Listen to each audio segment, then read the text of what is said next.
bunch of things. I can read out one of them to you. This one is called Guilty Nothing. These girls and boys are ghosts. They meet me every day and go home and die and reanimate before they meet me again tomorrow.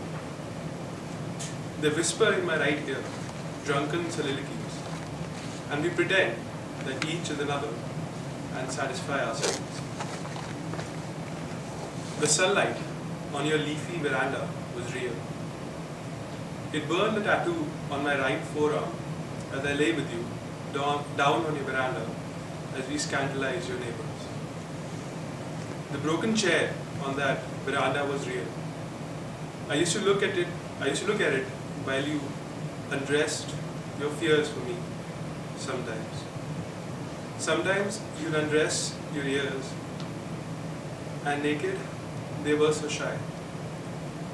They used to peek out at me occasionally from underneath a misplaced wave of the muddy sea of your head. Your childhood clock that hung from your bedroom wall was real. I took the broken chair and flung it against your bedroom wall, and it hit your clock, and time burst into a million pieces of plastic. And we smiled and held hands, and later on your bed measured out the rest of the day in each other's heartbeats. Your glass-walled eyes were as large as cigarettes as they watched me roll a tube of herbal forgetfulness. And soon it was done, and we borrowed your father's lighter, but the flame was inside us. And I would steal colored bottles from the glass cupboard and dilute my blood to the soundtrack of your nervous laughter as you delighted in vicarious guilt. And naked you were the day we smoked the stars on the quilt of your parents' bed in short gaps. And we both exploded. And the quilt caught the charred feathers. They floated on the quilt before they dissolved into nothingness. And we dissolved into nothingness. And nothingness dissolved with us. And for an infinite second, the mind stopped.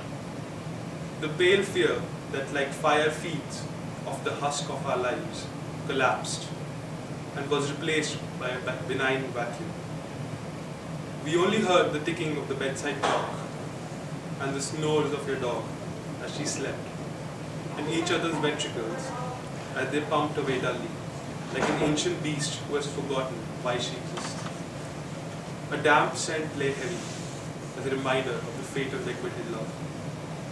You wore the quilt like a bridal gown, and we galloped away into an all-forgiving slumber.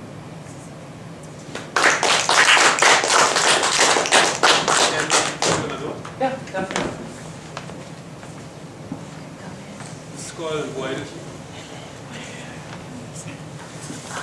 Headlines peddle my daily joint of violence and human misery. Ensure that I stay in touch with reality and meanwhile deaden my naive insides. For unless we vicariously experience 6 gang rapes and other assorted acts of tribute to all that has burst in each of us before breakfast, how can we be expected to function as sound individuals? As long as it's real, it doesn't matter if it makes me want to throw up. An orange juice and a triple murder later, I'm ready for the day.